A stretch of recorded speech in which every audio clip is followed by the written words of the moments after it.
রাজনীতির মাঠের ক্রিয়াশীল সিগনিফিক্যান্ট কারো সাথেই জামায়াতের সম্পর্ক ভালো যাচ্ছে না। শেখ হাসিনার পতন এবং পালিয়ে যাওয়ার পর খুব অল্প সময়ের মধ্যেই জামায়াতের দিক থেকে বিএনপিকে আক্রমণ করতে শুরু করা হয় এবং খুব অল্প সময়ের মধ্যেই এই দুটো দলের মধ্যে বেশ বেশ খারাপ ধরনের সম্পর্ক তৈরি হয়েছে বলা যেতেই পারে। পরস্পরকে বিভিন্ন রকমভাবে শুধুমাত্র মৌখিক আক্রমণ না, বিভিন্ন জায়গায় তাদের সংগঠনের লোকজনের মধ্যে সমস্যা দেখা গেছে। কিন্তু সাম্প্রতিক সময়ে একটা সংগঠনের সাথে, একটা দলের সাথে সমস্যা হলো এনসিপির সাথে, যেটা তাদের মধ্যে বেশ ভালো সম্পর্ক ছিল বলে দেখা গেছে। আমরা বহু ক্ষেত্রে দেখেছি যেখানে বিএনপি এনসিপির বিরোধিতা করছে, জামায়াত এনসিপির মতকে সমর্থন করছে। চুপ্পুকে সরানো, যখন প্রক্লেমেশনের আলোচনা আসলো, এরকম আরও বেশ কিছু ইস্যু আছে। জামায়াত একদম বেশ কাছাকাছি ছিল এনসিপির, সংস্কারের দাবির অনেকগুলোর ক্ষেত্রে তাদের অবস্থান সেরকম ছিল। কিন্তু প্রশ্ন হচ্ছে সাম্প্রতিক সময় তাদের সম্পর্কটা এত খারাপ হলো কেন, এবং এই সম্পর্কটা কি আর ভালো হতে পারে, এবং জামায়াতের তাহলে রাজনৈতিক মিত্র কারা হবে, এসব প্রশ্ন আমাদের সামনে হাজির হয়েছে। ঘটনাটা হলো শাহবাগে যে জামায়াত হয়েছে, যেটাকে গণজাগরণ মঞ্চ 2 বা শাহবাগ 2 বলছেন কেউ কেউ। জামায়াত ইসলামী একবার তাদের বিরুদ্ধে হওয়া এই জায়গাটাকে টার্গেট করে তারা এখানে একটা মোটা দাগের সমাবেশ করেছেন। এখানকারই 2-3টে ইস্যু নিয়ে। একটা হচ্ছে জাতীয় সঙ্গীত গাওয়া বাধা এসছে, তার চাইতে জরুরি কথা জাতীয় সঙ্গীতকে বাধা দিয়েছেন, এটা নিয়ে অনেক আলোচনা হতে পারে। কিন্তু একটা স্লোগান, গোলাম আজমের বাংলায় আওয়ামী লীগের ঠাঁই নাই বা নিজামীর বাংলায়, এই স্লোগানগুলো যখন আসে তখন ইটস ভেরি ক্লিয়ার যে এটা জামায়াতের স্লোগান। এখন এটা কেউ স্যাবোটাজ করেছেন কিনা, কেউ এর ভেতরে ঢুকে নানান রকম খেলা খেলেছেন কিনা, নানান রকম হাইপোথেসিস সামনে এসে হাজির করানো হচ্ছে।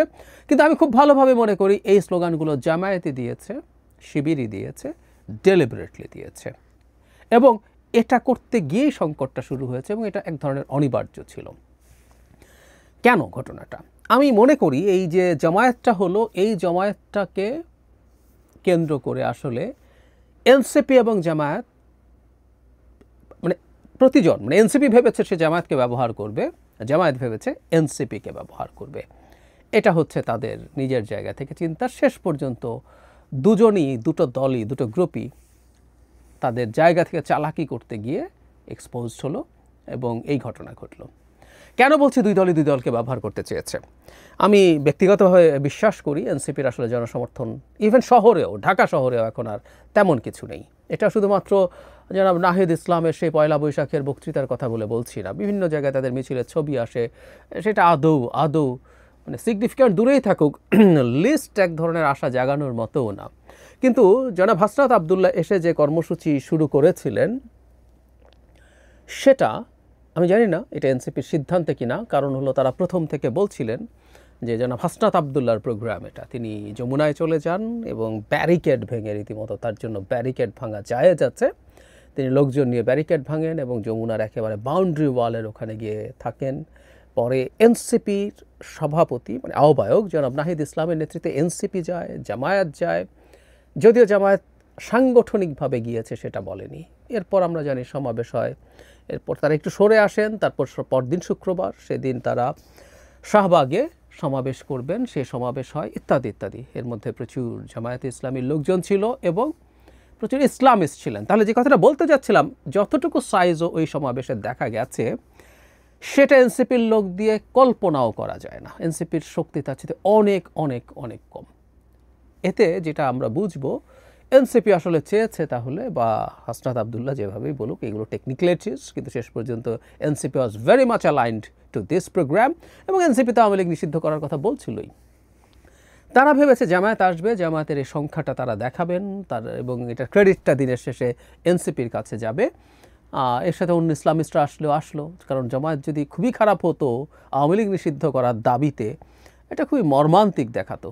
কিন্তু মোটামুটি তাদের সম্মান রক্ষা হয়েছে, মুখ রক্ষা হয়েছে, এভাবে বলতে পারি। কিন্তু এখন ঘটনা যেটা দাঁড়ালো, জামায়াত এখানে লোক সাপ্লাই দিয়েছে, তাদের লোকজন গেছে। অফিসিয়ালি তারা এটা অস্বীকার করেছে। আমি এটা আপনাদেরকে শুনিয়েছিলাম একদিন, জামায়াতের দায়িত্বশীল যারা ছিলেন তাদের কাছে যখন মিডিয়া জানতে চেয়েছে সেটা জানিয়েছেন। কিন্তু এখানে তাদেরই আবার খুবই সিগনিফিক্যান্ট, খুবই প্রমিজিং লিডার ভবিষ্যতে উনি অনেক বড় পদে আর নিশ্চয়ই যাবেন। জনাব শফিকুল ইসলাম মাসুদ গেছেন এবং তিনি আবার মিডিয়ার কাছে স্বীকার করেছিলেন তিনি দলের পক্ষ থেকে। যাই হোক, লং স্টোরি শর্ট, জামায়াত ওখানে আছে এবং তারা যখন এই পরিমাণ মানুষজন আসলো তখন তাদের পক্ষে পুরো ক্রেডিট এনসিপিকে দিয়ে দিতে সমস্যা হলো এবং তারাও বলতে চাইলো এই জামায়াত মূলত তাদের, যদি এটা ঠিক না। এখানে জামায়াতের বাইরে প্রচুর অন্যান্য ইসলামিস্টদের অংশগ্রহণ ছিল, অনেক, হেফাজতে ইসলাম সহ আরও অনেকেরই খুবই ফার রাইট লোকজন ওইখানে প্রেজেন্ট ছিলেন, কোনো সন্দেহ নেই। ফলে যেটা দাঁড়ালো, তারা আসলে তাদের অবস্থান জানান দিতে চেয়েছেন এবং এত বড় একটা জায়গা হলো, এবং আমি বলছি এই কথাটা, তাদের তো একটা ট্রমা আছে। আগের গণজাগরণ মঞ্চ তাদের নেতাদের জন্য কি করেছিল এবং সেই গণজাগরণ মঞ্চের মাধ্যমে অবশ্যই তাদের নেতাদের বিরুদ্ধে বেশ অবিচার হয়েছে, অন্যায় হয়েছে। যদিও এই কথাটাও জরুরি, একটা ভুল বিচার হয়েছে, দ্যাট ডাজন্ট নেসেসারিলি মিন যাদের বিচার করা হয়েছে তারা সবাই অপরাধ করেননি, নিরপরাধ ছিলেন না, আমি এটাও মনে করি না।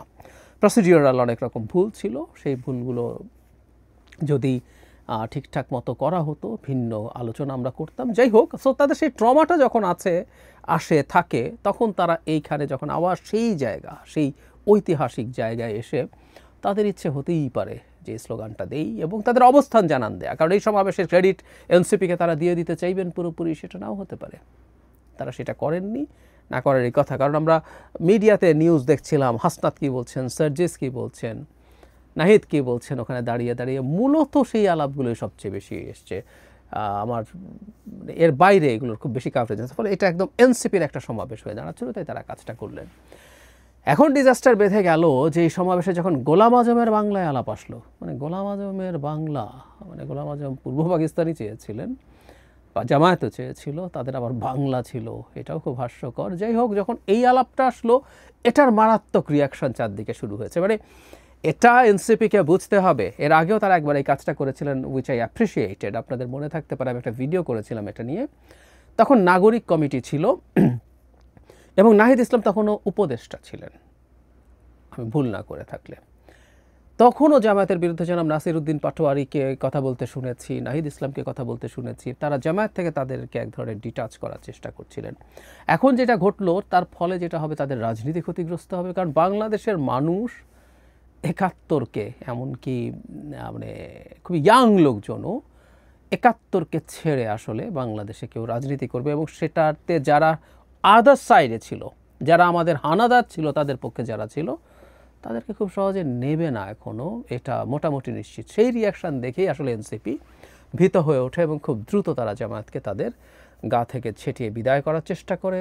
প্রচুর ঘটনা ঘটলো, ব্যক্তিগতভাবে অনেকেই মানে একযোগে প্রায় নেতাকর্মীরা এখানে স্ট্যাটাস দিলেন।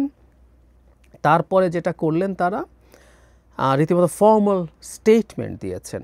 সেটা হলো একদম খোলাখুলি যে আমরা দ্ব্যর্থহীনভাবে বলছি, এনসিপির কোনো সদস্য আন্দোলনে দলীয় স্লোগান বা জনপদের স্লোগান ইতিহাস বিরোধী দেয় নাই, এনসিপিকে সঙ্গে জড়ানো অহেতুক বলছে।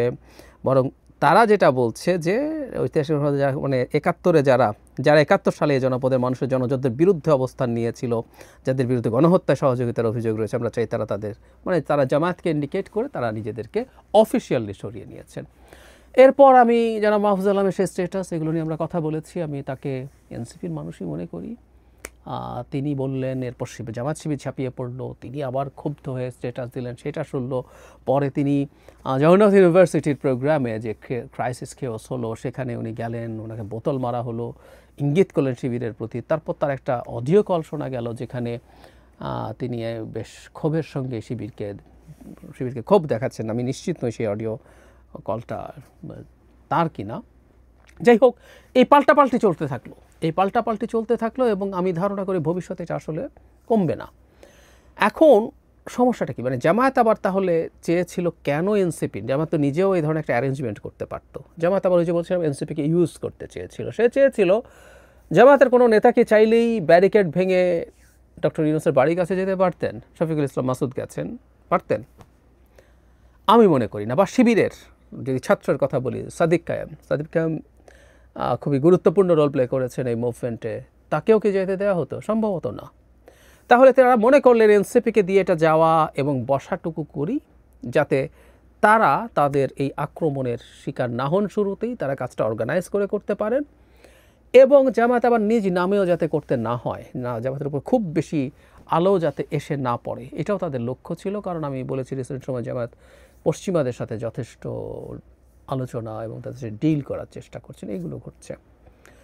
এখন সামনে যেটা হবে আমি মনে করি এনসিপি করতে বাধ্য হলো, কিন্তু এনসিপির সামনে বড় সংকট যেটা তৈরি হচ্ছে সেটা হচ্ছে যে প্রোগ্রাম করবে বাংলাদেশের রাজনৈতিক প্রোগ্রামে কত মানুষ হলো সেটা মানুষ দেখে, একটা নতুন দল বিশেষ করে, এবং ধারণা করা হয় প্রচুর ফাইন্যান্স তাদের আছে, বিভিন্ন বড় বড় শিল্পগোষ্ঠী তাদেরকে টাকা দেন। সেই দলটা যদি লোক না আনতে পারে তার কিন্তু রাজনীতি করা কঠিন হয়ে যাবে। জামায়াতের অ্যাবসেন্সে এটা তাদের জন্য বিরাট বিরাট ঝুঁকির প্রশ্ন। আমি জানি না তারা কি করবেন। এখন তারা কি এই ক্ষেত্রে তারা ইসলামিস্টদের সাথে আরও বেশি র্যাডিক্যাল ইসলামিস্টদের সাথে এই ব্যাপারে তারা কাজ করতে চাইবেন? সেক্ষেত্রে একটা বড় ঝুঁকির জায়গা হচ্ছে তারা যে একটা মধ্যপন্থী দল বলে নিজেদেরকে অলরেডি ঘোষণা করেছেন, খুবই র্যাডিক্যাল ইসলামিস্টদের সাথে তার জোট করা প্রবলেম্যাটিক হবে। আবার ওদিকে জামাতের ক্ষেত্রে জামাত আমি খুবই দেখছি যে বন্ধুহীন হয়ে পড়ছে। তারা